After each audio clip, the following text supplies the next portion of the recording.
I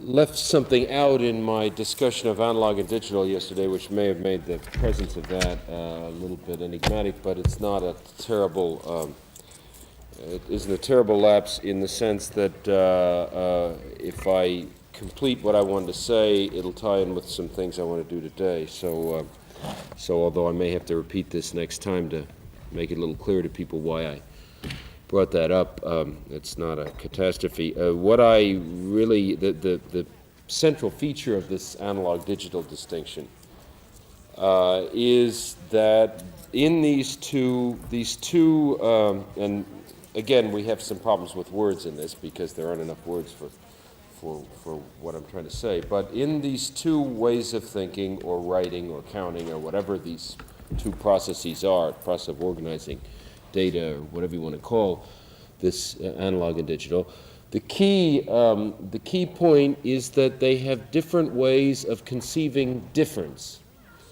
Now Wilden in his book tries to convey that by saying that one is dominated by difference and the other by distinction. I don't know how satisfactory that is, so I'll say it a little bit differently, distinctly from his. It seems to me that what you want to note is that remember that in the analog world, you only have how can I put it, solid images, positive images. These images are not linked conceptually. There isn't any negative, there isn't any zero.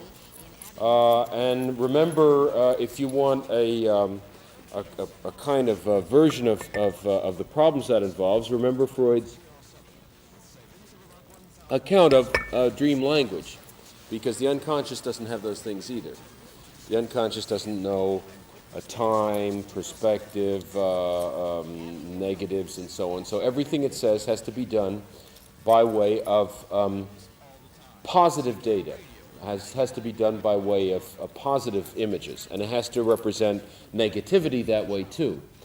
So for example, you can have positive images of negativity, like murder or violence or something like that, but you can't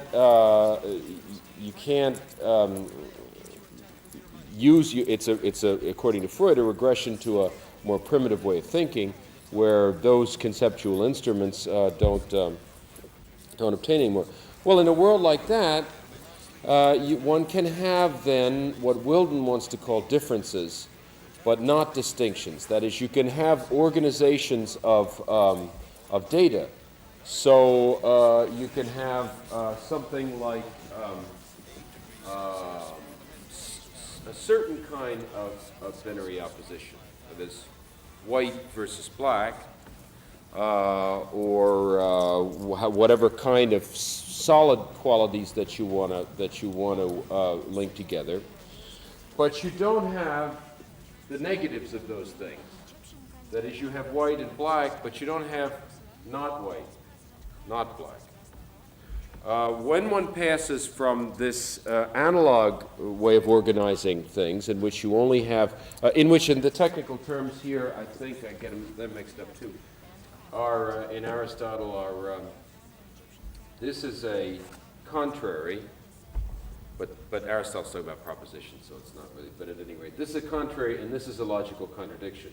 So this is, and I write it this way to convey that this is a kind of, this is at least, I suppose both of these are binary oppositions in some other sense, but this is a fairly different relationship to the main term than this one, which is its simple negative. So the point about this scheme, which is Clémence's semantic rectangle, is that it allows you to generate a whole set of different terms out of an initial starting point. If you have white and its opposite, which is felt to be, what is felt to be the contrary of white, black, that still doesn't cover all the positions. Not white is a much vaster category than black. And not black, the other contradictory, is a much vaster category than white. So these are really two different ways of generating terms out of out of from this initial starting point. Now, this said, it's clear that this is the level of the analog works on, and this then becomes the level of the digital, the level of the negative. What? Oh, you can't see this at all? Well, this is, it's Greimas's semantic rectangle, and it's S is the main term, and then what I call anti-S, the not S with a bar through it, is its other term here. And underneath are the contraries of these, which are indicated by the bar on the top of the letter, which means the simple negative of it. So you have S versus anti-S, and then down here S and simple not S, everything which is not S, and then anti-S, minus S, and simple not minus S, that is with a thing. So that what I wanted to suggest was that the passage from analog to digital involved this kind of widening of logical possibilities and the introduction of new kinds of differences, which this kind of lingo and this code, if you like, information theory, will talk about in terms of off-on logic. That is to say, in the world of the analog, you don't have negatives, you just have differences. So you have this kind of plant, but then you have that kind of plant, or you have animals, or something like that. You have, in other words, a multiplicity of existence, right? In the digital world, you have the thing and its negative, that is, the presence of the thing, the absence of the thing. And it seemed to me that, but this is again what part of our Thursday series, so to speak, and we'll get to it the next time, that when Adorno and Horkheimer come to talk about survival and the relationship between simple survival and the kind of abstraction of modern capitalism, they're talking in a sense about the increasing dominance of off-on logic. That is, of a logic where there are no qualitative ends anymore, but the ends are simply one of presence or absence. On a level of activity, that means no longer the Aristotelian final cause, it means simple success or failure. Right? And on the level of human life, it means existence, non-existence. But those things are very different from the picture of the organization of activity that we saw in the Aristotelian four causes, for example, or elsewhere. Now, this scheme, it won't be altogether useless for us today. Yeah, I see what you mean about it. At least it makes me think that I can. Yeah, well, somebody's going to bring that. I hope that. Oh, you have one. Oh, okay.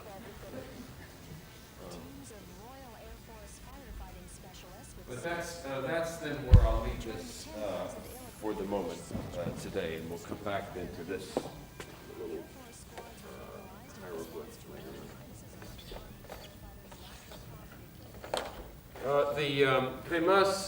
The place where Greimas talks about this is an essay called "The Play of Semiotic Constraints," which is in. Is this a little bit more visible? People down there, which is in the old Yale French Studies issue on games. I can give you the reference to that in English. In French, you can find it in Dussens. I use this in a more idiosyncratic way, though, and I shall see in a little while. Okay, now to begin with Conrad, I think we need some larger, a somewhat different framework than we needed for Flaubert, in which already the peculiarity of the form imposed a certain number of obligations on us. And perhaps the historical or cultural difference, and the fact that that form already was self-conscious, reflected on cultural difference, made it less necessary to talk about historical background in the two senses in which we use this word, that is, the background of the history of form and the background of other kinds of history, ideological history. These two backgrounds corresponding to what Eagleton in his new book Criticism and Ideology distinguishes as aesthetic ideology and general ideology. And clearly, ultimately, we have some problem about putting these back together again. But when one replaces a work like this in history, at once one has this option, or if you like, this double obligation of replacing it in two kinds of histories. One being the history of the type of narrative itself, and the other, that much more general kind of thing, which is social history, and which has all kinds of more complex specificities of political history, cultural history, things like that. Now, clearly, that has to get into the aesthetic ideology in some way, that general ideology. But how that takes place remains a problem, in particular for Marxist or sociological criticism, for which this antithesis is the kind of ultimate stumbling block of and sometimes described as form and content, whatever you want. That is, this is the place at which the various currents of contemporary Marxist criticism always divide and reform themselves in this seemingly sterile opposition, this false problem, but one that won't go away, of a description of the work in terms of form or formal history, and a description of it in terms of something like its content in some older, seemingly more referential way. Well, this is an issue that we certainly want to raise, but that it's a little premature to raise right now. I want to talk about, Lord Jim, in the framework of two, maybe three observations that I want to make before we come to the text. One of them has to do with, in not terribly distantly, with some of the things we were talking about yesterday. It has to do with the way that I tend to rewrite this a certain formal history. This is itself, however, part of a more general debate that I think it's imperative to raise right now, which is that of realism and modernism. And so I want to say a few words about that before I go back to my version of that. I think those are the essential frameworks or horizons that I want to look at the book in terms of. So let me begin with those. You know that this debate, if that's what it is, this between realism and modernism is not limited to the Marxist tradition, certainly, but has some celebrated some famous moments in that tradition. In particular, the so-called Brecht-Lukács debate, which was, in a sense, one-sided, since Brecht never published any of the things that he had to say against Lukács. But we have them now since his death, and these have been this series of things. It was a larger clash about expressionism in the 30s. Published a whole series of things published in an emigre newspaper called Das Wort. And there were exchanges. There was an attack by Lukács on expressionism, which would therefore be the privileged German form of modernism, and replies by a whole series of people. Ernst Bloch, for one. I don't remember who the other immediate people involved were, but they weren't as important. Then these more distant replies of Brecht, which he felt it prudent not to publish, and finally observations by people since the war, Adorno and so forth. And this stuff has been translated, most of it. It's come out in issues of the New Left Review over the last 2 or 3 years, and it has and it's finally been collected together in a book called Politics and Aesthetics. They like these kinds of titles in the New Left books for some reason. And I have an afterword to this whole debate in there. That's out now, I think, this thing, although I haven't seen it. What I'm going to say today is a little bit different from what I say there, but what I wanted to convey in that afterword was that everyone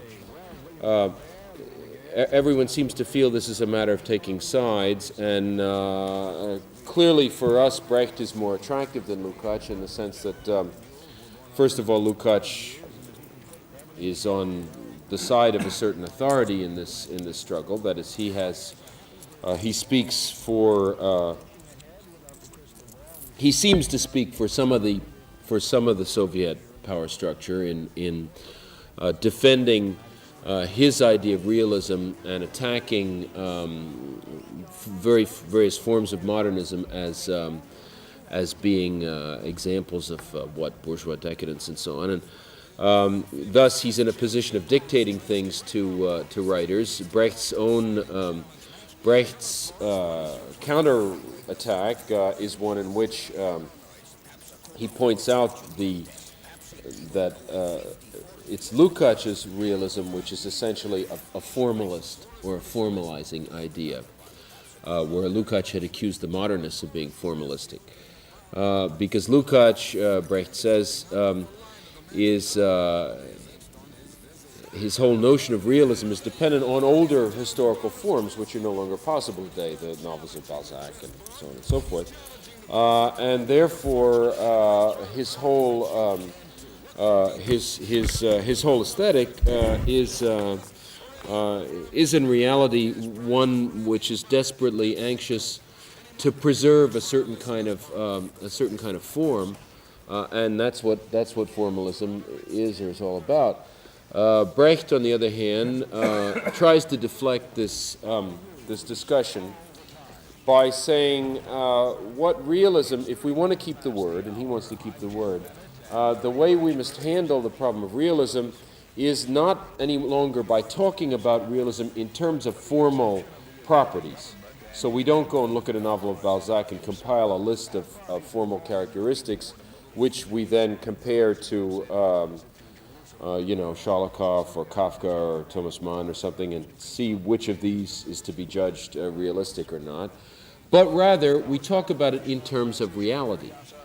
And we talk about the work in its dialectical relationship to a certain historical situation. And at that point, then, at once you reintroduce history back into this question, and it becomes then preposterous to try to revive Balzacian forms in a period of social life where they're no longer where the things that they essentially set out to deal with or to master in some way are no longer present. So Brecht doesn't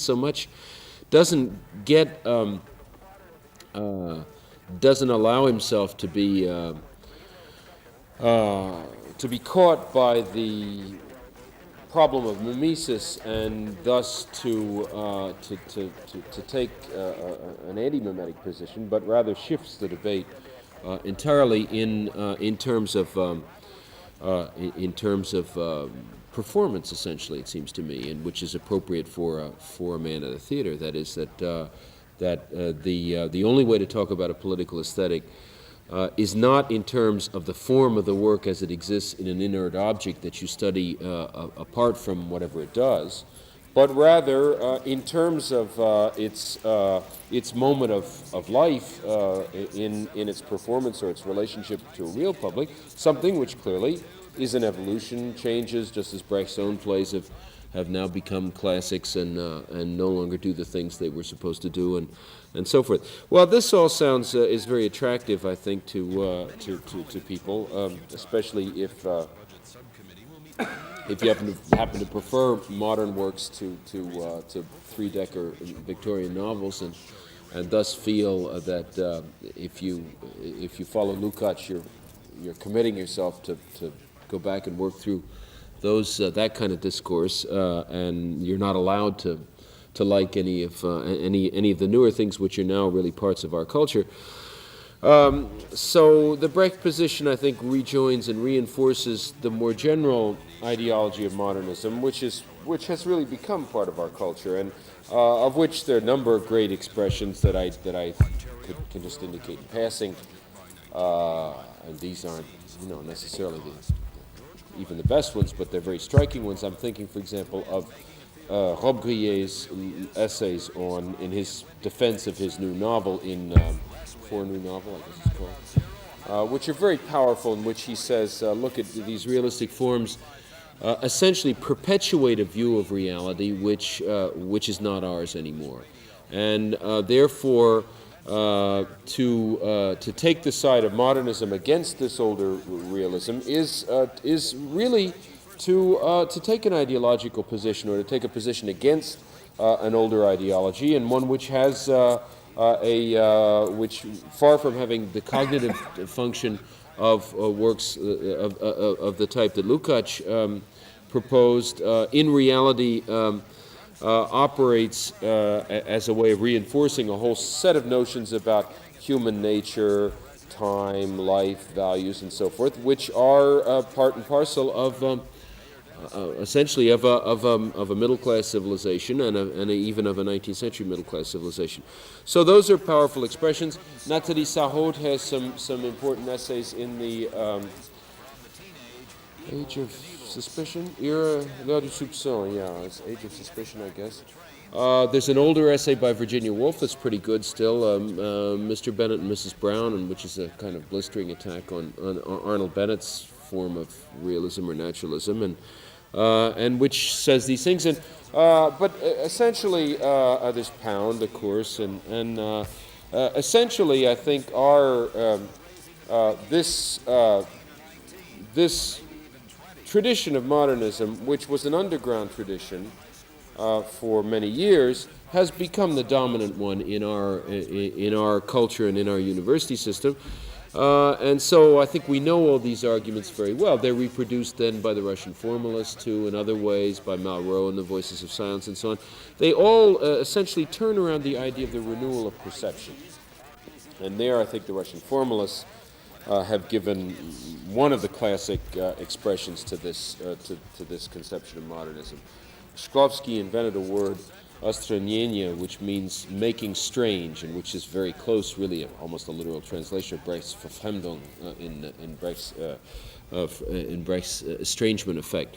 And the formalists saw the task of art as being the breaking up of habituated or habitual perceptions. They quote somebody that Lukács would think of as a realist, but whom they enlist as a modernist, namely Tolstoy. As in support of this, there's a text of Tolstoy where he talks about how people in modern life, how much of people's lives is lived without even noticing what they're doing. And under the spell of a kind of habit that numbs you to perception altogether, and indeed in Tolstoy's own artistic practice, I think we've already talked about this. There's a kind of constant process of estrangement whereby Tolstoy, for ideological reasons of his own, which have to do with his Rousseauian conception of nature as opposed to the artificiality of civilization, Tolstoy sets out to estrange a whole series of things that we know that are so familiar to us we don't even notice them anymore. For example, going to the theater, going to the opera, this and that thing, which in Tolstoy's novels are described with the names left off, so that we see simply people doing something that we have to guess the purpose of, and at that point, all of a sudden, we do see this hitherto habituated institution in a new light. That as we see it for the first time, we ask ourselves, why would human beings do a thing like this? Why do they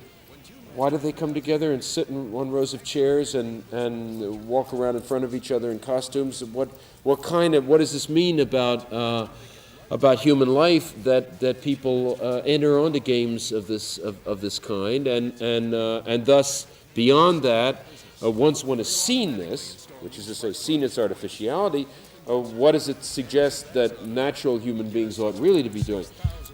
So there's a Tolstoyan practice of estrangement, which makes Tolstoy in all of these senses, and even in Brecht's sense, a modernist. Even though, from another angle, Lukács would have enlisted him as a realist. Now, the problem with this is that is twofold, I think. This is not really, we're not really talking about something other than Conrad, as I think you'll see shortly. That is, Conrad is nothing if not obsessed with perception. And with the, if not the renewal of perception, at least its registering and and indeed the transformation of objects into perceived objects or images. And so certainly Conrad will be a kind of locus classicus of this whole problem, seen in this light. The problem about putting all this, putting your descriptions in terms of perception, habituation, this dialectic of the new, making it new, making it strange, renewal, innovation, and so on, is two or maybe threefold. First of all, perception isn't always an adequate way to thematize this whole business. That is, you could say, okay, the work of art has to constantly make itself new. But maybe it's not always perceptions that have to be renewed, right? That is, maybe the crisis of perception is only one historical moment, and at other times in human history, perhaps that wouldn't be as important a theme, and indeed perhaps the very fact that perception as such enters the work of art in the 19th and 20th centuries, as it seems to me that really one can show, insofar as one can show any of these things, that the whole vocation of art to be perceptual and to give a sense of really of the texture of things, the feel of things, and so forth, is a very recent thing, and has no real interest for the kind of art that's practiced in the Ancien Régime and medieval times and other cultures and so forth, at least not in our sense. So one is tempted then to say, this seems to work for us because it's certain that in our culture the senses are increasingly deadened, and we seem to increasingly need the jolt of this kind of renewal and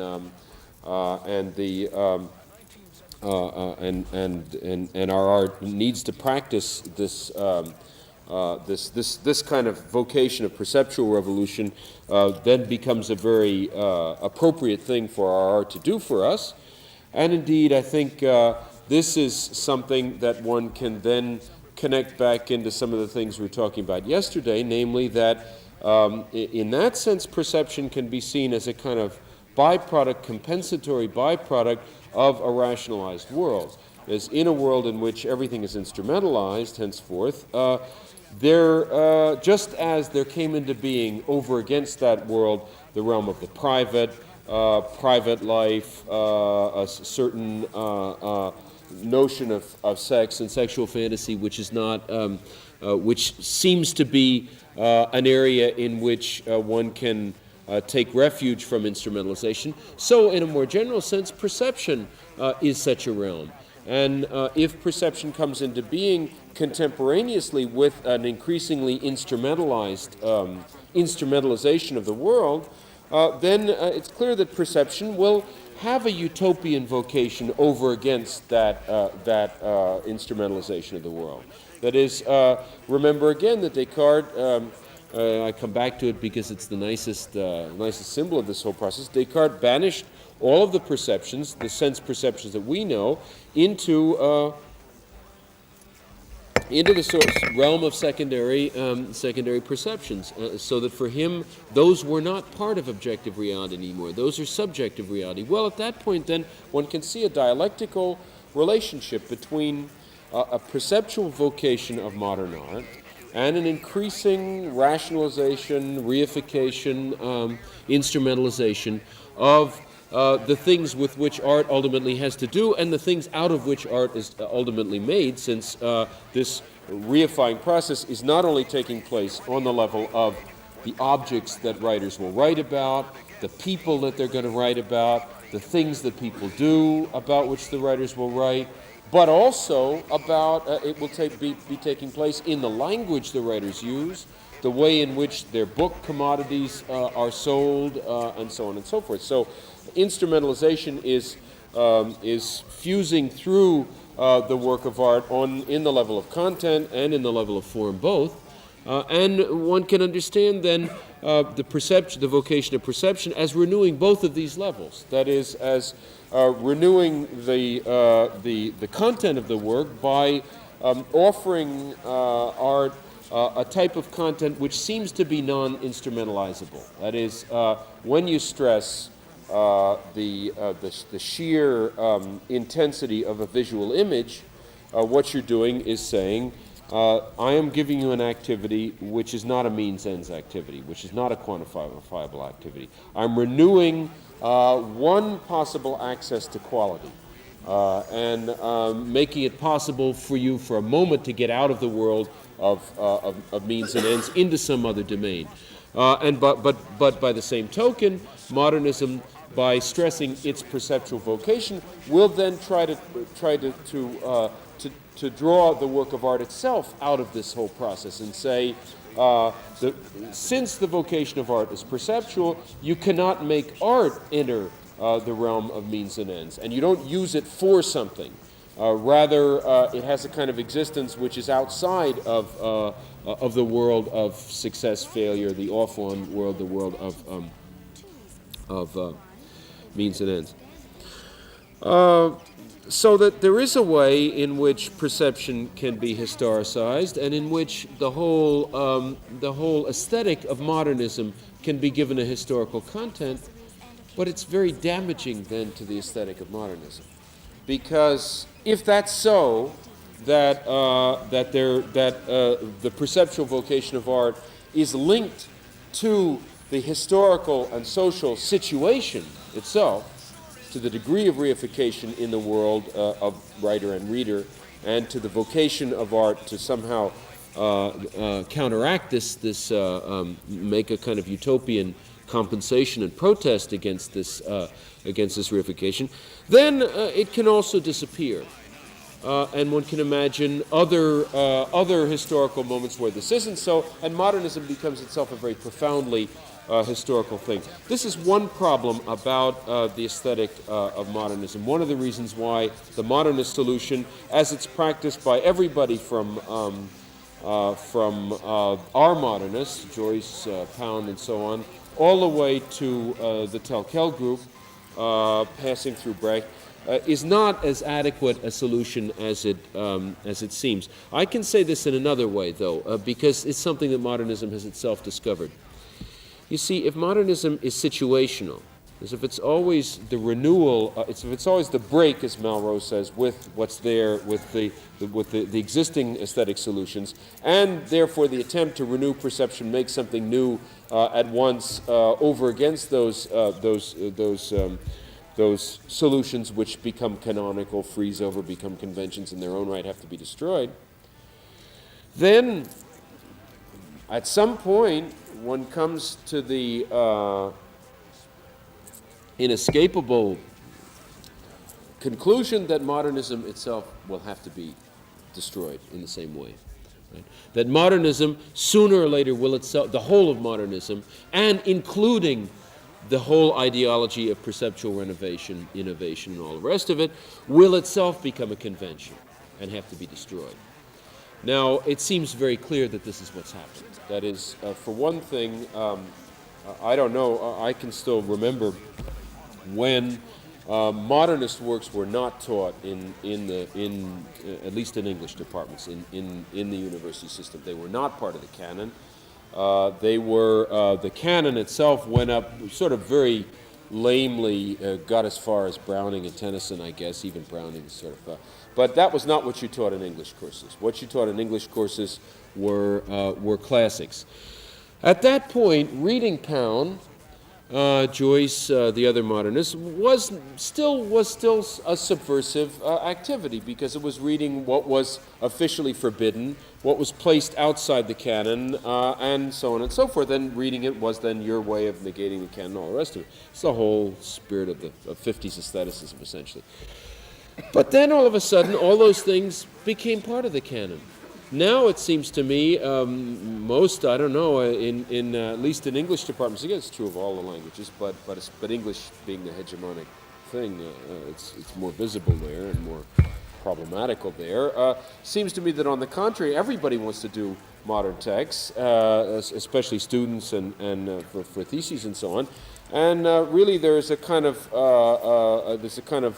very heavy weight on all these classics.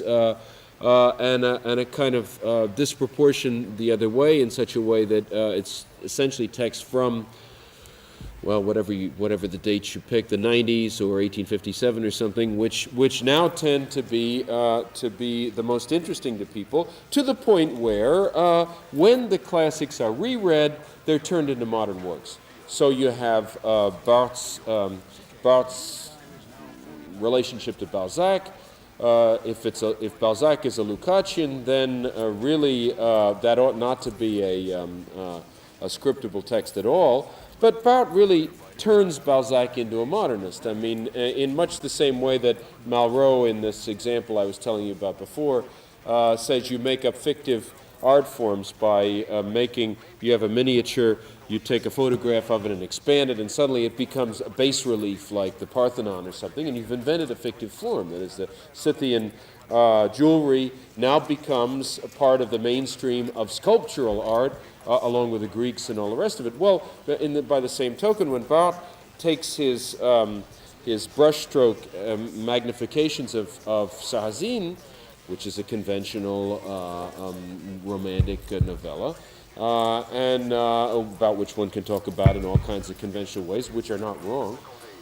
And when he takes it and blows it up the way for authentication purposes, they take little pictures of brushstrokes of Rembrandt or something and blow it up, so all you see are these huge. This piece of a Rembrandt or better still, Rubens say, becomes like a de Kooning, because it's absolutely non-representational. It's nothing but brushstrokes, and well, that's sort of what happens to Balzac when Barthes is done with Essed. Balzac has become a modernist. Well, something must be wrong by your own admission when your system needs merely a kind of straw man for a starting point. In such a way that when you do begin to look at this kind of discourse, realism, legibility, whatever it is, of which modernism is a negation, you can't see it in its own terms, and it turns into a kind of modernism too. Well, at any rate, what I was trying to convey was the way in which, when all these things enter the university, something changes. And Lionel Trilling talks about this in Beyond Culture. He says, he laments the fact that here, this assimilation into the academy of all these things guts them of all of their most vital functions. Lawrence, it's with Lawrence, I think, in that essay that he's the most concerned, but not only Lawrence, I guess. Lawrence has a profound, the art of Lawrence comes out of a profoundly antisocial vocation and certainly on one level, a very passionate kind of revolutionary position with respect to the institutions. When it becomes itself institutionalized and the language of Lawrence becomes a part of the codes which are make up pluralism and the canon and so forth, none of that has any meaning anymore. And certainly when you read Lawrence in Women in Love in a humanities course, how can it possibly say any of the things that it's tried to say, since it's been absolutely recuperated by the system? Well, this is not just a wicked thing that we've been doing to these works and that we could stop doing if we didn't teach them anymore and so on. It's not merely a matter of the university, because there's a larger sense in which modernism has lost its historic vocation. And I think that can be understood in terms of the assimilation of modernism to consumer society as a whole. I think it's not sufficiently understood to what degree all of the formal innovations of the modernisms that we know are essential in the production of the operation of consumer society, in particular in advertising, in styling changes, and the like. Schoenberg's pupils write the music. The people at Schoenberg taught in Hollywood write the music for the movies that you go and see, and for the TV shows you go and see. The people who make up ads in either in movies, TV, or in magazines are profoundly have learned more than anybody else from modern art and also from modern literature. This is and indeed this now classical modernism proves to have had, in the way the ruse of history operates, proves to have had a fundamental vocation in making consumer society possible. Because without the kinds of innovations and formal experiments that are done in the whole spectrum of our modernist culture, from music all the way to painting and to the treatment of language, without that, it would be inconceivable that our advertising is an integral part, after all, of consumer society. That is, it's not just that that consumer society makes up lots of products which are almost identical with each other, and then goes and gets advertisers to distinguish and to create these so-called false needs and so forth. No, these are not separate activities. They're all part of the same activity. This has to do, this is closely linked, I think, to the position of modernism in the East. One of the things which makes it almost inevitable that the Soviet Union will have increasingly, if it becomes a consumer society, will increasingly have a benign view of modern art.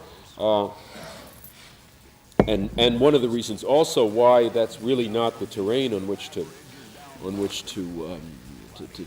fight this whole business ideologically, is that they also will have to depend in order to evolve clothing styles which have some competitive features with Western fashion. They have to pass through the whole visual training of great modern art. And this is true then in everything else. So there's an absolute structural complicity then between this modernism, which has been portrayed to us for so long as being antisocial, subversive, having all kinds of revolutionary vocations in its renewal of perception, in its refusal of the bourgeois, in its refusal of a kind of older business culture. And this newer permissive, repressive, desublimating culture, which is that of consumer society, and which thus has to be seen as a somewhat different stage of capitalism from 19th century, from the 19th century variety. Now, what happens then to modernism under these conditions? That is, if it's so that the older modernisms, Conrad included, Conrad will be and Lewis will be our great examples of this, but all the others, what happens to them? What happens to the impulse that went through those works when they were alive? Well, there are several possibilities, but they're all somehow double bound. That is, modernism can negate itself. Then you have postmodernism. postmodernism is the attempt to have a modernism when modernism has itself become the conventions. And you have conceptual art and things of that kind. And it's clear that that's a powerful possibility, and there are a lot of postmodernisms around now. But unfortunately, then this whole process of styling change is going too fast, and it's hard to see how even a postmodernism can sustain itself indefinitely. Well, then you have other kinds of games in the visual arts. It was hard to see where you could go from abstract art, and one would have thought that, well, then you'd go back from modernism to realism, you'd go back from abstract art to figuration. Something like that happened in hyperrealism, but not really, because the hyperrealists, who now paint things that certainly look representational, are not painting the things, they're painting photographs. So it remains art about art, it remains perceptual, but now has taken on the form of old-fashioned representational art. So that's a kind of squaring of the circle, which seems to at least postpone the judgment on modernism a little bit and offer a kind of originality, but one which equally clearly is of a local variety and cannot really be indefinitely sustained. Now, I've extended myself on this to this length in order to place a little bit the things that are going on in Conrad, and to show, because I think here, as much as in Flaubert, but in a different way, one can see the emergence of that first modernism when it was still fresh and when its vocation still had historical content. And I think one can, through this, perhaps have a kind of perspective on this that one wouldn't otherwise have. But at the same time, I think one can get out of the relatively sterile way, again, in which this debate has been staged. As I said, in its Marxist form, you're either a Brechtian or a Lukácsian, and there's no choice between these things. And Adorno seems to attack both of them, but then he really resurrects the classical ideology of modernism that we know from the tradition of Pound. So one seems to be caught in this double bind that one can't. One has to take one or the other of these positions. There is no alternative. Neither position is tolerable, and so it might be better than the other. The other temptation is simply to forget about it and to say, well, this is a false problem. Let's ignore. Let's not even talk about realism anymore. But I think that's also not really possible. And so it would seem that we're really caught in an intolerable double bind. One can get out of it, I think, by appealing to history in a somewhat different sense. That is, it seems to me that the way to talk about realism is not to suggest that any of the expressions of realism are canonical. Now, Lukács, I think, is more intelligent than some people give him credit for, and his description of what realism is, if you read it in connection with history and class consciousness, in connection with the ideas of reification that I talked about yesterday, it seems to me has a great deal that's still interesting and important for us.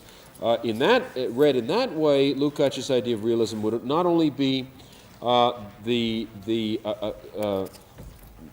he would not only involve the way in which a work of art maps out a social totality. It would not only involve this so-called cognitive mission of art to reflect the world adequately, whatever meaning is given to this word reflection that people don't like, but it would also, I think, show this process as being how can I put it, a dialectical one, not unlike the way in which the modernists have described art.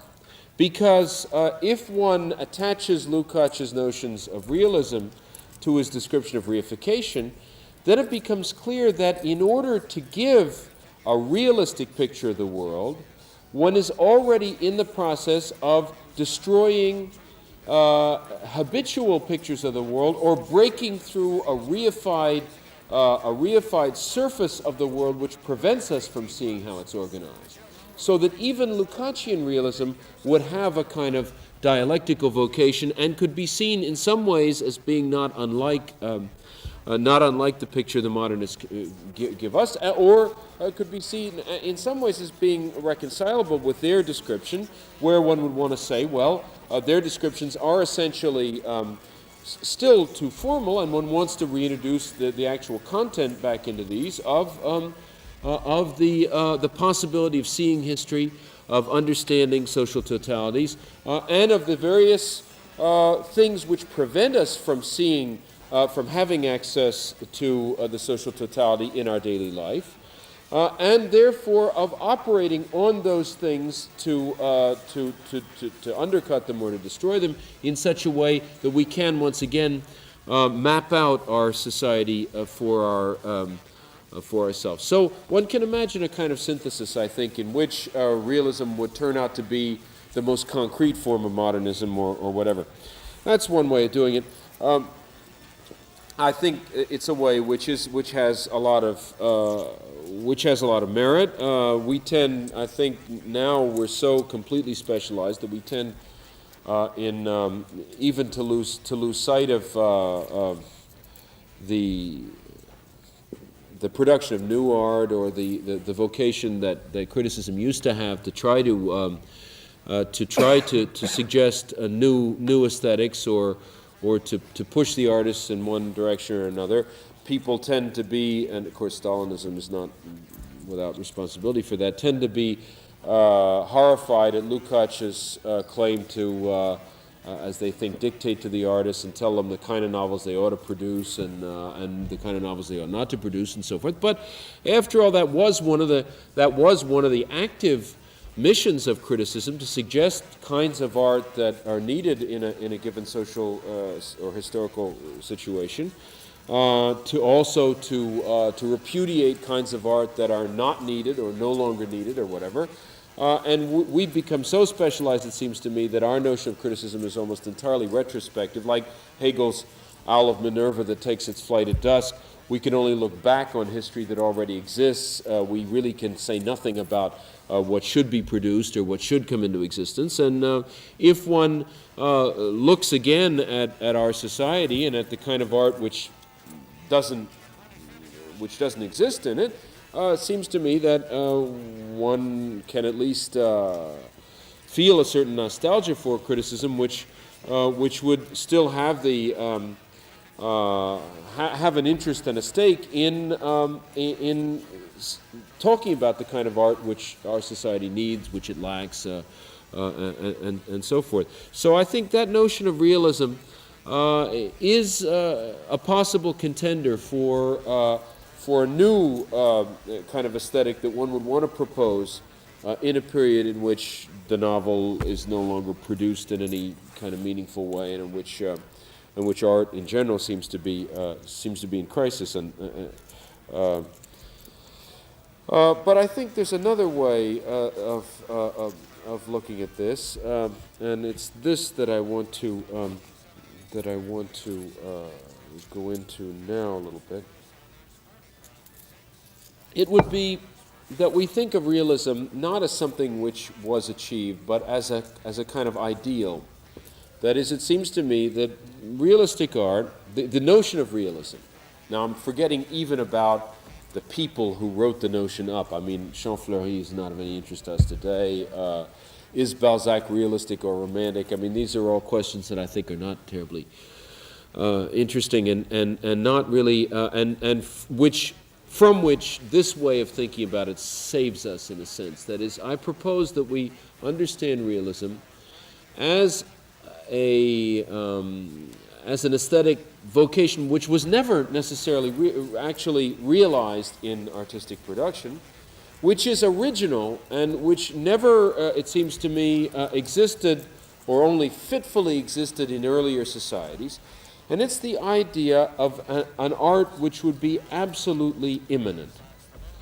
That is to say, from a formal point of view, an art which would be able to remain within the materials of daily life and use those materials to convey meanings and to convey to convey formal organization, without recourse to anything which was transcendent in the audience's experience. That is, I'm supposing, therefore, that the great strain of the theater and the history of the drama, in which a kind of lower class public or a very mixed public contemplates the destiny of figures who are heroic, larger than life, aristocratic, very distant from them. I'm calling that a kind of art which is not immanent in the sense in which I mean the word, in which there's something which is transcendent to the experience, to the experience of daily life of the viewers. Obviously, to that degree, then all arts of the sacred will be even more transcendent in that they'll make appeal to more distant, but also very much more fundamental transcendences of daily life. The idea of realism, it seems to me, is the one aesthetic in which proposes this paradoxical thing that artistic production limit itself absolutely to the content of daily life, that it attempt to make form which is of a to use the materials of daily life to create a formal language which doesn't have to appeal to any of the transcendences of this other kind, anything which goes outside the immediate situation of the observer or the reader or the spectator, whatever.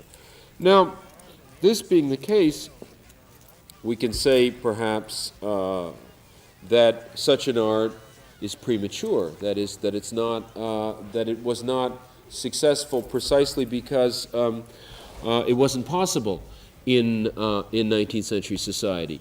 But I think I want to use this notion to explain a little more in different terms why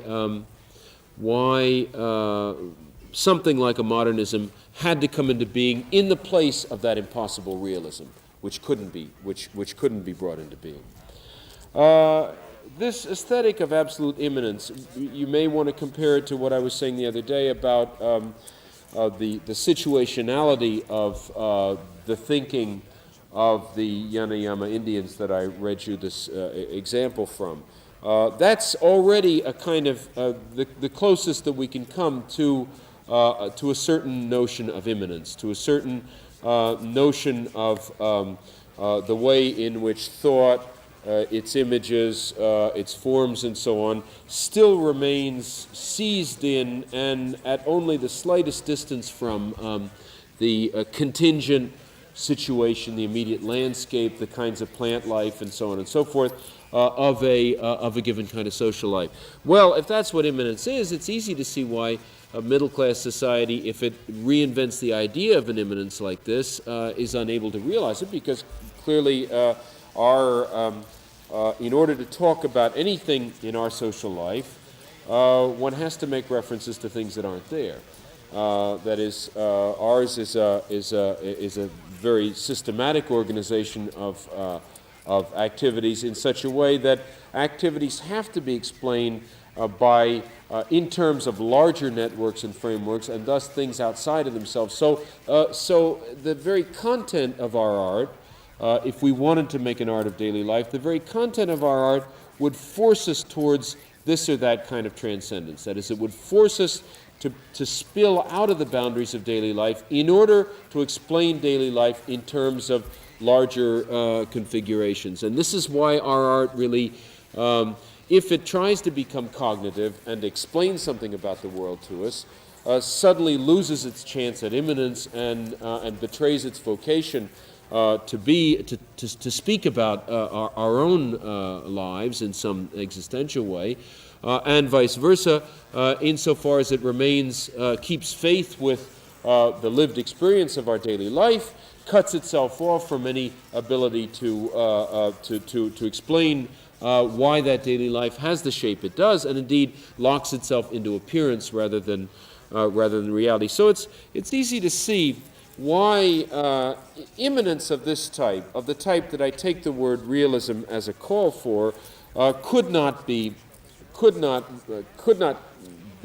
achieved by the middle classes, in spite of their repudiation of the various traditional forms of transcendence, like religion, superstition, aristocratic otherness, and so forth. It's easy to see, in other words, I guess what I'm saying the other way around, it's easy to see why the middle classes would approach an idea of an art that would be immanent and situational of this kind, having themselves waged a war on so many other kinds of transcendences. But it's equally easy to see why it couldn't ultimately be attained.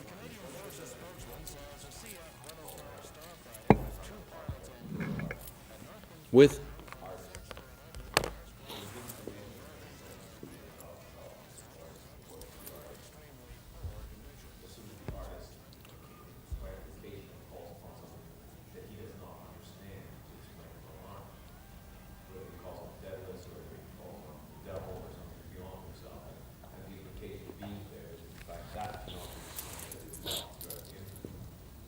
Yeah, I think, right. I think when we have art about artists, we're already in some form of modernism or some pre-form of modernism.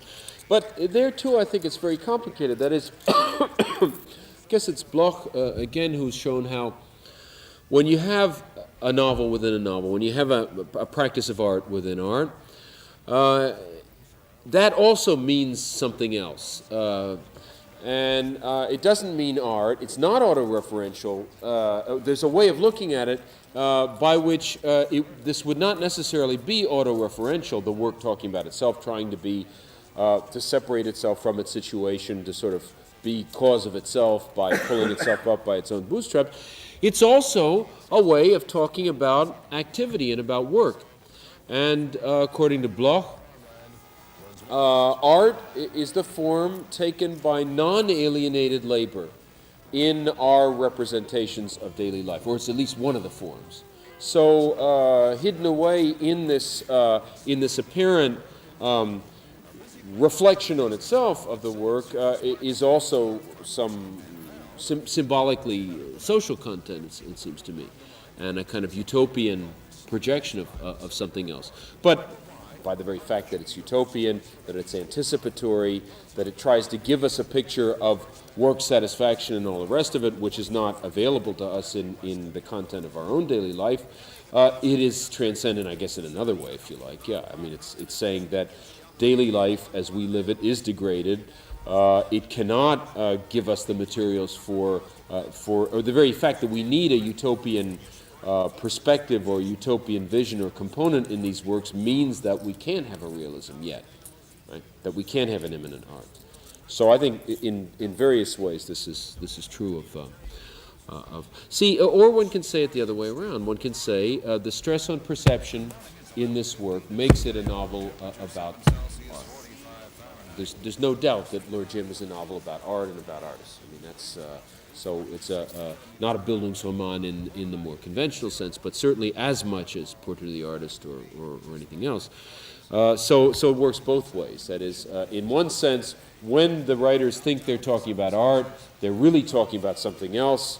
When they think they're talking about something else, unfortunately, by another kind of dialectic, they end up talking about art again and reflecting this process of their own production. Yeah.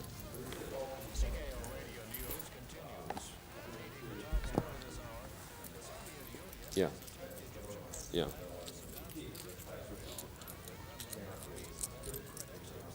Yeah. Yeah. Yeah. Well, or the ultimate form in which a vision of non-alienated activity would take, because it is therefore, it's not the only one, but it is therefore one of the privileged vehicles. See, in Brecht, this vision of non-alienated activity is not art but science, which is interesting for Brecht, because Brecht thought of science as being, sort of a little bit on the order of popular mechanics. I mean, you know the world in order to change it. Science is fun, and so on. And so there are other. I cite this in order to show that there are other conceivable figures for non-alienated activity than art. But art is certainly one of the dominant ones in our immediate tradition. Okay, so what I'm trying to get at now, you see, is not only the necessary failure of realism, but then how modernisms come into being in its place, how they come into being inevitably, because it cannot do the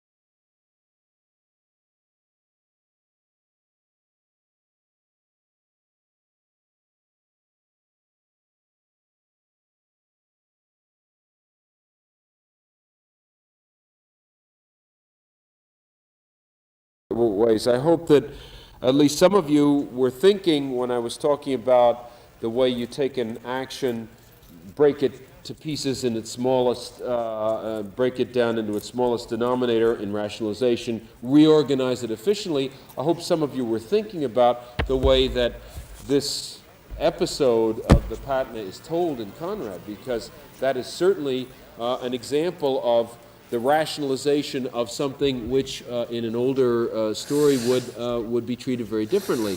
It seems to me that we can very well imagine, we can very well take Conrad as an example of the tailorization of the action of which this work wants to be a mimesis.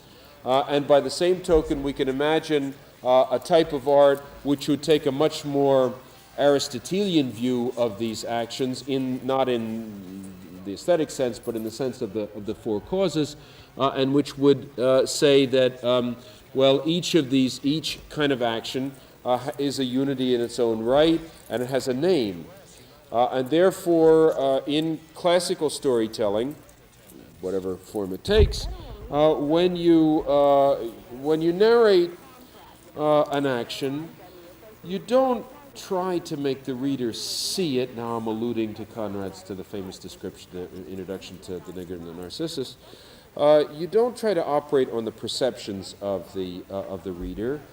This is not your work is not linked to that of the painters and so forth.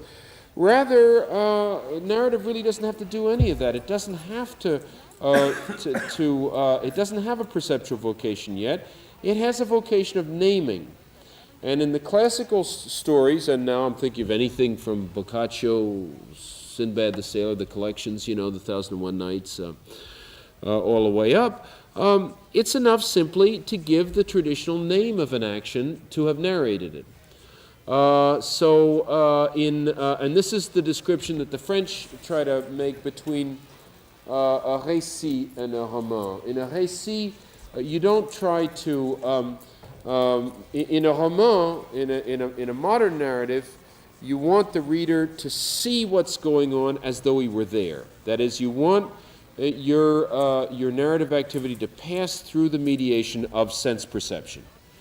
And again, Conrad is the supreme example of this. The constant effort, the constant insistence on vision, the tableau, giving you the sense, the impression. This is the world of the Impressionist painters, after all. And the two great literary figures without whom one really can't understand Impressionism and vice versa are Conrad and Zola, both of whom have this commitment to a visual representation of an event.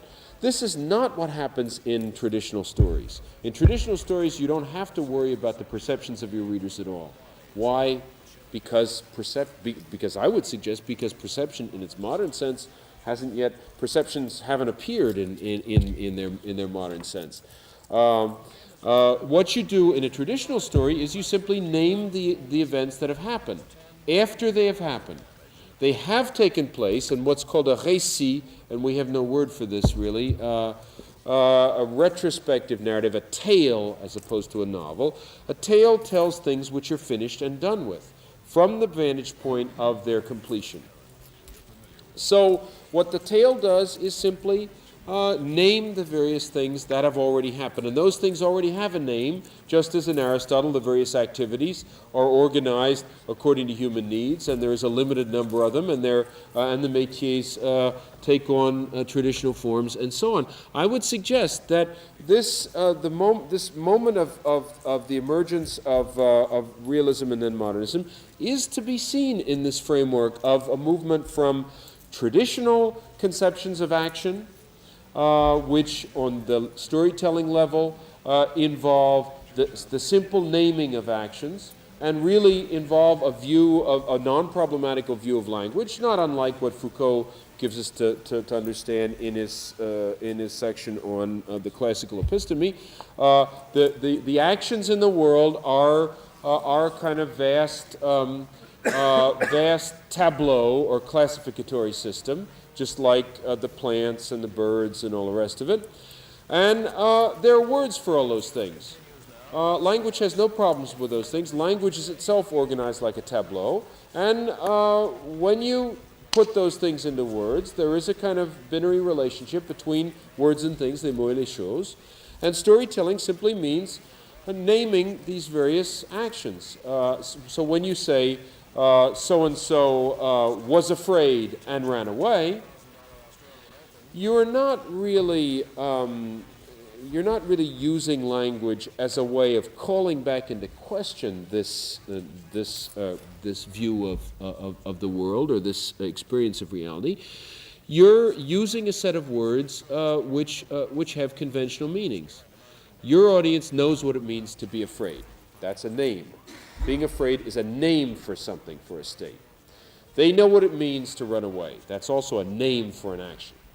So when you say in a Boccaccio story, so-and-so got scared and ran away, I'm thinking of, any number of stories we could pull that from. You don't have an effort to, which problematizes language. Instead, you have the naming of the names for these events. Now, now I'm going to shift my notion of realism a little bit and talk about a little more in terms of the paper that I did here last year, 2 years ago. I don't remember that's on reserve. The Flaubert paper that I've referred to before. Seems to me that there is there is a kind of process of cultural criticism, which is part of the whole bourgeois cultural revolution, which is performed on these traditional stories. That is one of the things which the middle-class restructuration of experience and of language and of art and everything else will seize on, will be precisely this traditional view of the world in which acts are ranged into all these categories that have names. And realism will discover its vocation then in analyzing and breaking up and bringing a kind of corrosive power to bear on this unexamined view of the non-problematical relationship between names and things. So again, Tolstoy will then remove the name from the thing. And this removing of the name from the thing, again, in traditional storytelling, they went to the theater and saw a play. This is naming a set of events. When you take the name off of that, suddenly you re-problematize language. You say, there's a crisis in names. We can't really say anymore that names correspond to things. This is, by the way, one of the great themes of Derrida and of Rousseau in the grammatology. And there's also a crisis in our experience of the world. We say we do not accept anymore that the reality of the world is divided up into this tableau in which there's this kind of action, being afraid, going to the theater, running away, and so on and so on, and all of these things exist in the world, and these are all easily, these are categories which are somehow part of the very being of the world. We don't accept that anymore. For one thing, these categories these experiences may be infinitely expandable or contractible. Suppose you took a close-up of the process of being afraid. Well, suddenly you would have to say, okay, how does it begin? How do you begin to start feeling afraid? Well, get clammy hands, you know. You're not aware that you're afraid yet, so all kinds of funny physiological things are happening, and suddenly you say to yourself, I must be scared. This is what it means to be, this is what they mean when they use the word being afraid. And so, well, as you evolve a description like that, you see that you're already in a kind of 19th century psychological realism. This is the way Stendhal talks about psychological experience.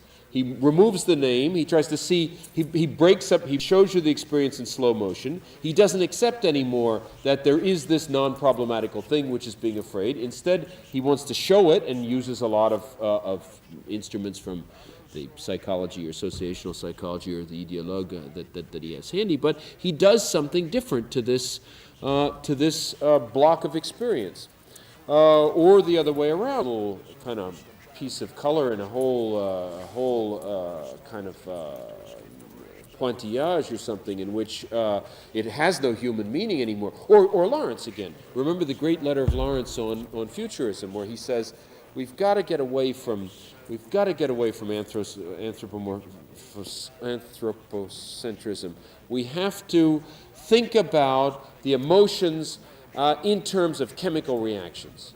And so it's a very famous passage, and I'm mangling in trying to remember it like that. But we got to, in other words, deal with emotional experiences in terms of as though they were objects. Now, in a sense, that's reification of the worst kind. In another sense, it's part of the whole techniques of modernism to make these things back into things that then you can use on the surface of your canvas or of your work of art, and that give it a different kind of content. So there are a number of extremes. Take physical actions. You say so-and-so blew their nose. Well, when you come to the birth of a middle class narrative, you don't do it that way. Instead, you say, my father took a hanky out of his pocket, and you describe, and I'm alluding to Stern, of course, you describe this whole process in a microscopic way, as though every segment of this gesture were a separate kind of thing. You've already Taylorized it avant la lettre. You've broken this thing down into its ultimate Cartesian parts, and indeed, you've done something not at all unlike the way Foucault describes military discipline, and Tristram Shandy is about soldiers and so on and so forth. So we could make lots of interesting connections there if we wanted to. But that's a kind of inaugural gesture, it seems to me, of what realism is going to do to this inherited to this inherited apparatus. It will then take all this older storytelling material, names and destinies, and it will demystify them, analyze them, break them up into their smallest parts, raise the whole question of whether there are words for those things and whether the categories we use to talk about those things are true, and indeed whether the category of destiny exists at all, whether it isn't a category of otherness. And thus, but you see now what's happening is that kind of realism is unraveling itself, thus that there isn't any reality anymore. And all of a sudden we're in modernism. See? Because if you push it far enough and you say, well, everything is problematical about using language, there is no category of events that a book just tells. All events, what is an event? How can there be an event? What does it mean to have something happen? And then you get, what does it mean to have somebody want something? In Balzac, people want things still. And that's what you tell, that's a category of experience that we accept as being in the world. By the time you get to Flaubert, do people really want anything? No.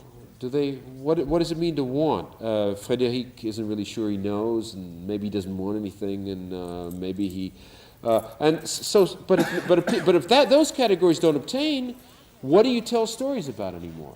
So the very analytic impulse, which sets itself to be more realistic, to fulfill the bourgeois cultural revolution on the level of narrative, to do something to the older inherited forms of storytelling, to demystify those, to problematize those, and to train on them the whole apparatus of a kind of corrosive middle-class realistic logic, ends up unraveling itself in very much the same way that Adorno will describe the process of science. The science, he says, and rationalization, reification, is constantly devouring itself. And each previous stage, as it looks back on it as superstition, because it won't, it's constantly, when you get to positivism, even the philosophical content of nascent middle-class philosophy, of Enlightenment philosophy, is now thought to be superstitious. Positivism has already eliminated even those parts of its own immediate heritage. So something like that is also happening in the novel, but it's much more striking, because when it happens in narrative, and you problematize reality itself, you problematize storytelling, you're not in realism. So modernism is part of the very dialectic, it seems to me, of that kind of operation which is performed on traditional art. Now, that being the case, that's the case already in Conrad, you see. What does happen when something happens? Where do you find it? Do you break it down into its smallest instance, and then suddenly you reach an instant at which something is said to happen? Well, that's a possibility. That's one of the options in Lord Jim, and it takes us at once to existentialism, the extreme situation, and so on. And it has to do with a crisis in the very nature of the things we experience, right? That is, it comes out of a crisis which we can talk about in either aesthetic or social terms. We can say this is the crisis of the category of the event, which is one of the basic categories of narrative, or it's a crisis in the experience of daily life, in which increasingly we're not sure what an event is. What does it mean when something happens to you? Do things happen to you every day? Just once a month? I mean, what, never? Do you just wish they happened to you? In that case, what is it that you wish? And so forth. This isn't really the case in a traditional society, right? Now, presumably, there aren't any events in village society, but that's not what stories are told about. Remember Benjamin's essay on the storyteller. Storytelling comes from people who come from outside the village, the wandering apprentices. They bring us news of what happened in other villages. Or sailors. They tell us what it was like when we stopped at the Lotus Eaters and so on. They tell us how people live in other places. And you get sort of these outsiders bring with them tales of other destinies, and they are themselves then destinies, because the Wheel of Fortune, the merchant that makes a fortune, the Sinbad or Ulysses that finds a treasure or something. These are then the great images of events, but they're outside of this kind of thing. In a world of increasing reification, does anything happen? In a world of increasing instrumentalization, happening means making it happen, but then it's not interesting anymore. That is, if everything is programmed and programmable, then that's not what you want, and so one would be tempted then not to be interested in the world of activity at all, but in something else. So narrative produces some opposites of itself, and lyric emerges then as one of the key vehicles for this modernism. So this is one of the places in which Lord Jim will register this crisis of the event, and it's, again, as I say, it's useful to talk about it in this way because our discourse now can be both an aesthetic and a social discourse, and can move in both directions. We can use the social we can use the crisis in daily life to make clearer to us what the value of Conrad's aesthetic and formal innovations are, what its real symbolic and historical and political content is, or vice versa, we can use those formal innovations to make it clearer to ourselves what is going on in daily life and what kind of a crisis is in course here. Now, of course, there are other things that can happen. You can either look for a new way of talking about events, since you don't have accessible, available to yourselves the older categories anymore, or you can try to revive the older ones. Conrad does that too. So Conrad, having pulverized the event, reduced itself to the point where really all that's left is an instant and maybe not even that, relativized it to the point where it's almost, Conrad's also a contemporary of Einstein after all, it's almost kind of an infinite multiplicity of points of view, and then the next step will be the Faulknerian kind of kaleidoscope of pictures of this kind of ultimate anecdotal material, which finally disappears, because if what happens is filtered through all these points of view and somehow totally relativized and only given to us through points of view, if history is only a text, then the historical referent itself disappears. Maybe there wasn't even any event to begin with. Maybe the event is just what you think it is, Pirandello, and so on and so forth. So you can see that this would end up even destroying the very content of reality itself. Or we can go back and we can try to use the older storytelling methods. And Conrad also does that. He revives the storytelling. He revives the notion of a destiny. This is really, after all, the ultimate was always the center of all archaic or older, at least traditional storytelling. I'm going to tell you something memorable, as Benjamin says. That is something so striking that you remember it. It has built into it its own memorability. Eine unerhörte Begebenheit. An event which has never been seen before on land or sea. Something which is unusual and which stands out for that very reason. That is to say, in human terms, a destiny. If you tell somebody's story, if it's worth telling somebody's story, it's because something happened to that person which has never happened to anybody before, and which is infinitely interesting to all the rest of us and worth talking about. Well, here, but nothing like that happens anymore. Right? In the rationalized world, in the administered world, as Adorno calls it, everything that happens to everybody is the same as everything that happens to everybody else. Has to be. It's been completely, we live in a world of equivalences. There aren't any destinies anymore. There isn't anything unique. But Jim will be still, we will revive the storytelling form, at least insofar as we'll make Jim the example of one of these ultimate destinies, or maybe not. Maybe we'll only make him somebody who is looking for one of these ultimate destinies. And that way, we have a kind of ambiguous way of a solution for this problem.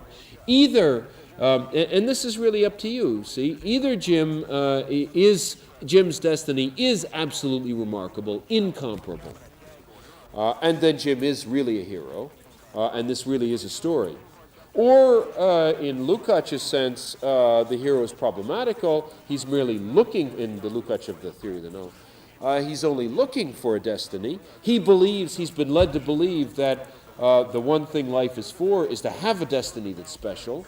He doesn't know that there aren't any of those anymore. And the novel is not the story of a destiny. It's not old-fashioned storytelling. It's modernism. It's a story of somebody trying to have a destiny. It's self-conscious. It's reflexive. And then, indeed, this revival of the storytelling form is only a revival in appearance and not in reality.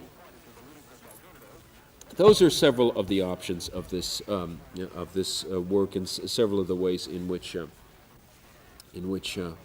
it reflects this kind of crisis. Now, I think I'll stop talking about that right now, because since we've got this diagram, I'd like to do something with it. So let me try to do. Are there some questions about all of that? Because that would be another. It kind of makes sense of the travel you walk through from the digital to the analog to discussing modernism. It seems to me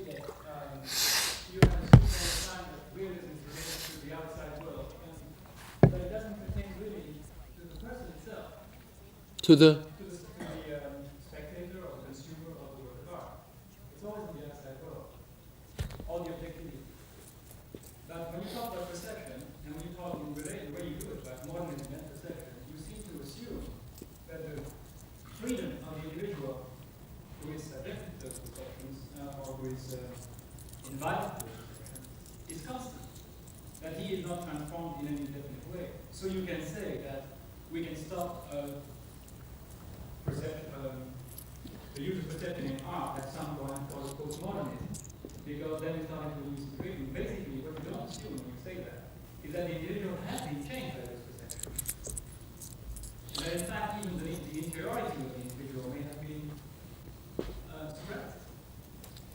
There is no more resistance on the part of the people. And when you're talking about art as a category, it becomes completely pointless.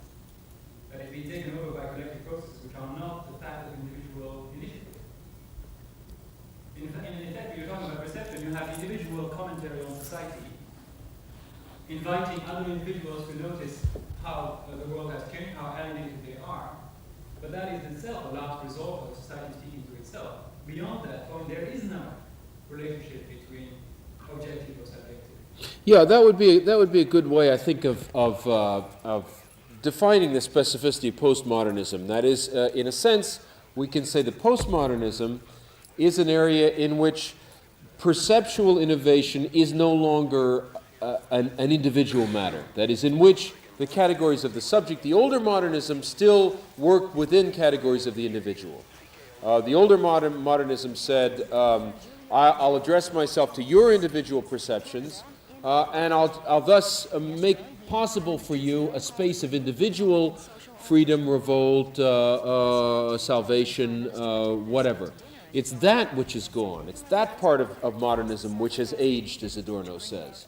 And so I think postmodernism is in that sense post-individualistic and offers to us in its perceptual exercises the experiences which are no longer subjective in that sense. But I think that's also part and parcel of the new relationship the new space of the individual in consumer society. That is, it seems to me that in some larger sense, consumer society is itself a post-individualistic society, and a society which doesn't know the older categories of the private, the psychological, the individual that the older modernism addressed itself to. Now, you mentioned some other things. I think, right, one of the things which a rhetoric of realism always has to do, I think, is to talk in cognitive terms. That's the other originality of realism as an aesthetic, and the other problem about it. Because it is a problem to talk about art in cognitive terms, and realism tries to do that, and to that degree, it's difficult to talk about it from within those values, without evoking something or other that sounds like a reflection theory of art. Now, the minute one talks about realism in perceptual terms, Gombrich, for example, talking about how the very mechanisms of mimesis develop in what's that book called? Art and Illusion. Where the various schemas that are developed in order to give us in order for the technique of the so-called of what in literature would be called the realist to develop. The minute you stress the perceptual side of realism, you're secretly undercutting it. And you end up emptying it out and making it into another form of modernism, because then realism is simply a work with previous paradigms of perception, and you're back in modernism. So there's a real dialectical problem there, which I think really can't be solved, and is part of the strangeness of these two concepts. Now, as far as I'm glad that you made this point about modernism and perceptual revolution, because I think that at least helps me to spell out a little more the limits of it. I think certainly the ideology of modernism made the claim that you've just stressed, that working on people's perceptions, changing the way they live and experience the textures of the world, has a very powerful revolutionary effect, and that once one begins to do that, one begins to change everything. And indeed, that one can't start any other place, and that's probably not wrong either. That is, you don't start you don't approach somebody and say, the ruling class, this and that. I mean, you don't address their abstract ideas of things, which are in any case emptied of their content in a consumer society world, and that language is no longer really meaningful, or not always meaningful. But if you start before language, if you start with words taken to be things or with perceptions, you can find a way into these patterns which can break them up. Now, it seems to me that it's the 60s that really draws the bottom line under all of that, because the 60s really tried very dramatically and systematically to live this notion of perceptual revolution, and to make these, to ultimately enact this view that it's through perception that one arrives at total revolutionary change. That somehow revolution is nothing unless it's first and foremost Blakean or libidinal revolution or whatever you like, and that therefore the perceptual innovations which modern art stresses are themselves but figures for the way the revolution itself should be. This is the whole program of the New Left. It's a very powerful program. It's still very, has lots of has a lot of content, but it seems to me that the lesson of the 60s is that really that isn't completely the case, and that perceptual revolution doesn't have to lead to other kinds of revolution, but can become a simple affair of psychedelic experience and mysticism and so on, and that therefore there would seem to be some real problem with this, the thematization of all of this in terms of perception, and that therefore we want to try to look at perception in a more historical way, and historically maybe limited way, and that this constitutes itself a critique of those modernisms which base themselves on perception. And thus limit themselves to perception, essentially. That's what I'm trying to say. So I would say that ultimately the reckoning on that notion of modernism as being as being a symbolic enactment of the whole libidinal transfiguration of people in a revolutionary situation, the whole transformation of character structure and so on, which the New Left called for, seems to me that becomes, after the 60s, in the aftermath of the 60s, a kind of, carries its own self-criticism with it. Let me very quickly try to use this so we don't have to put it on the board next time. I wanted to begin a reading of Lord Jim in something of this way, that is, maybe obsessed with these patterns of threes and so on, and I hope you indulge. They're not all the same, so as someone observed about a friend of ours who was a specialist in conspiracies, they said, I'm willing to believe that the Kennedy assassination and all the rest of them are all conspiracies, but do they all have to be the same conspiracy? Well, these are not, therefore, all the same threes, but there are a lot of threes here. And one of them is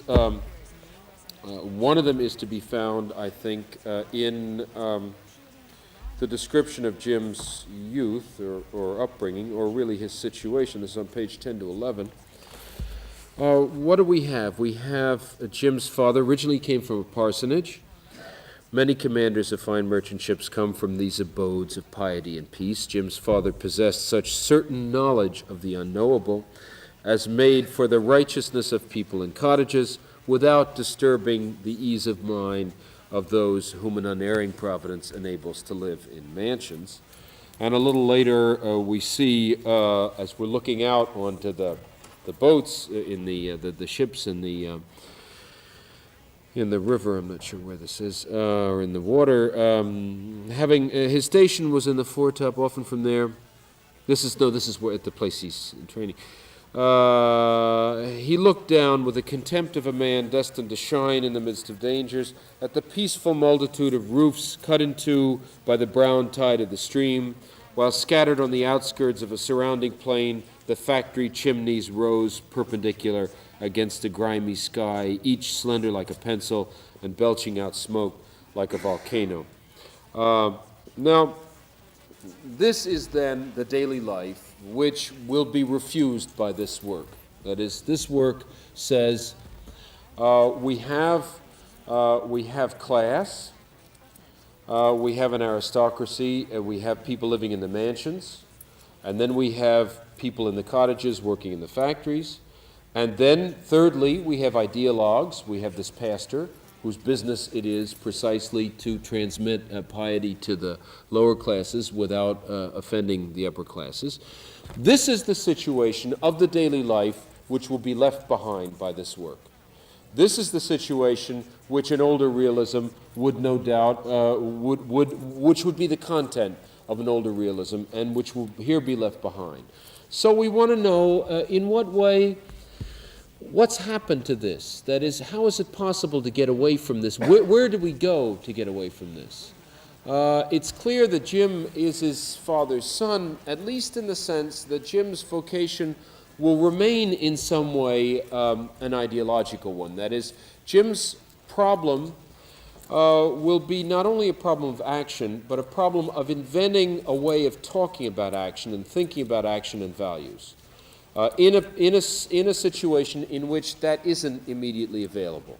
Jim is an ideologue in the sense that he has to invent a new system of ethics, if that's what it turns out to be, to correspond to this new crisis situation.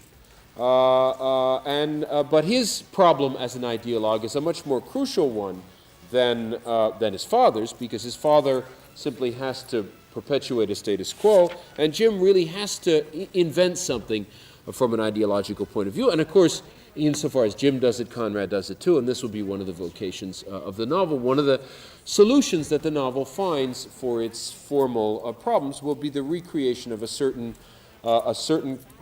area of values, conceptuality, and so on, which will be called ethics. Now, but there are other solutions. We're leaving behind, therefore, yes, I'm sorry.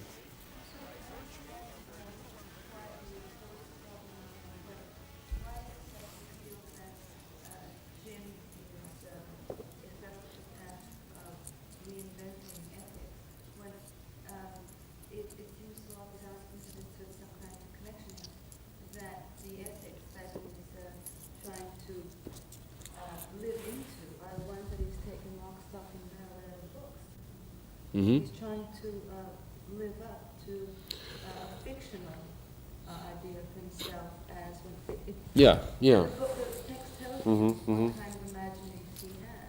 Yeah, this is another link with Flaubert, the Bovarisme of these descriptions of the so-called course of light holiday literature. On the lower deck in the babble of 200 voices, he would forget himself and beforehand live in his mind the sea life of light literature. He saw himself, and this is Emma, thinking about it. So also Félicité, thinking about other places and so on.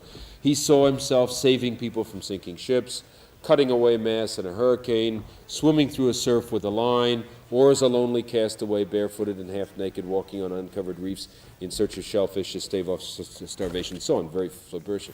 Yeah, that's a much better way of putting it. But you see, the problem for an ideologue is not always inventing something new, but fixing up the old. You have a system in which you have values, courage and so on, which are inherited. But these values don't seem to go with the new situations, which are commercial ones, essentially. So one of the things ideologues do is constantly to rework the older values so that they can fit the new situation, and reinvent forms of talking and thinking about these things such that they will now work. And it's in that sense that Jim is doing this work before our eyes, reinventing the concept of courage, reinventing everything else that goes with it, rewriting it, if you like, in such a way that it's more suitable for modern times. But our question remains so far, and we won't get to it today, obviously, what part of the world he can go to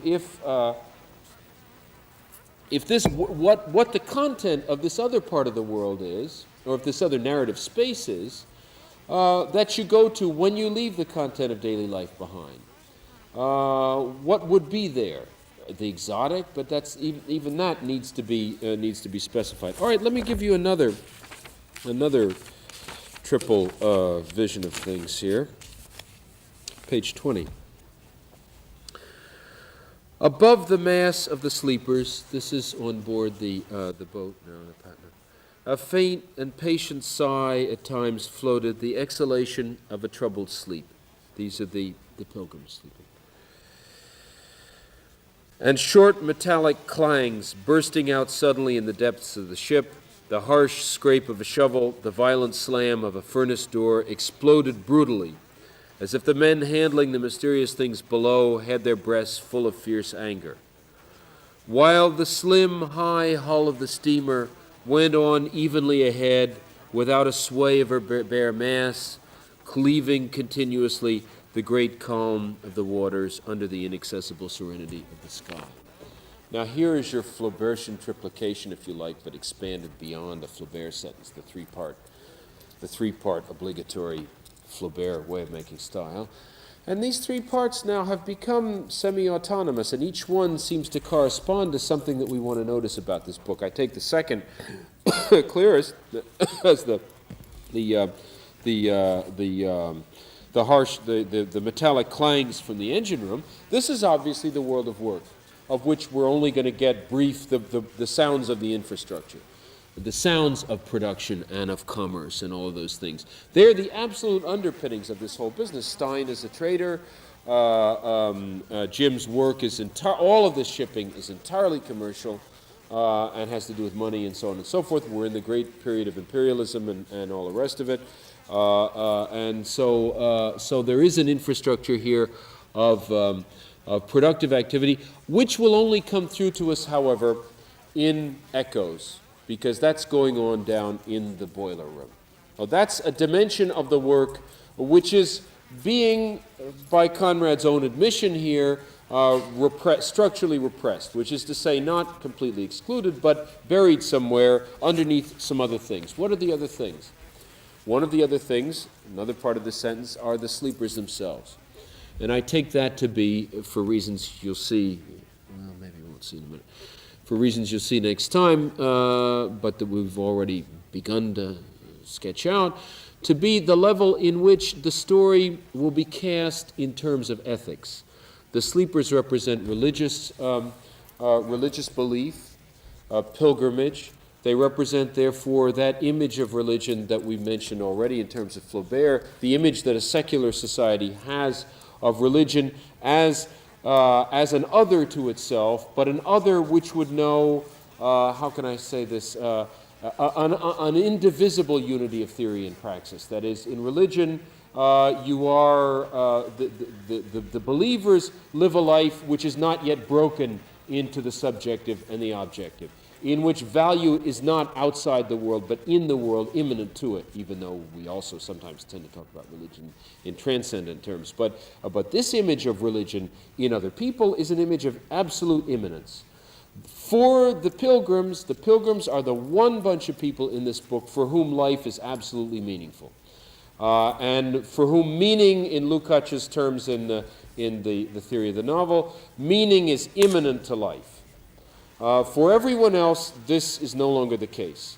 And for one reason or another, meaning is split from life. But for them, they are at the center of the book because they represent this kind of immanence.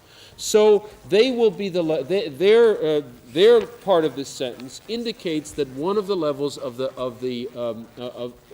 in which this narrative works and on which it draws will be a privileging of the whole theme of value.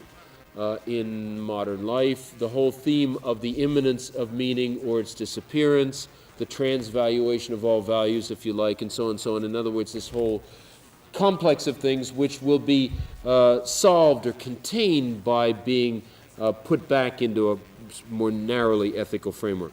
Now we come to the final part of the sentence, which is the whole thing turned into an image. And this is then the modernist vocation of the work. The vocation to turn the world into painting, into image, into impression.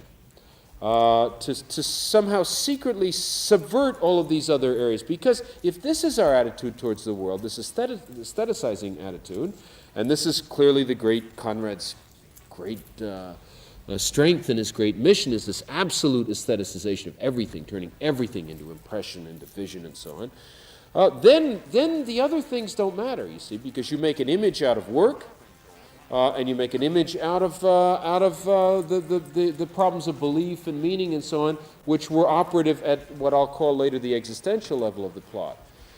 So there's several things going on here. You have a level of realism, which is somehow suppressed, and in which there is a kind of whole commercial description here, which we can talk about this as being part of the literature of imperialism, which talks about imperialism, talks about the British Empire and commerce and so on. We have a literature which will become, it isn't yet called that, which will become codified by the existentialists, and which will be one of the great solutions to plot and storytelling in our whole modern period. And finally, that's the whole problem of belief.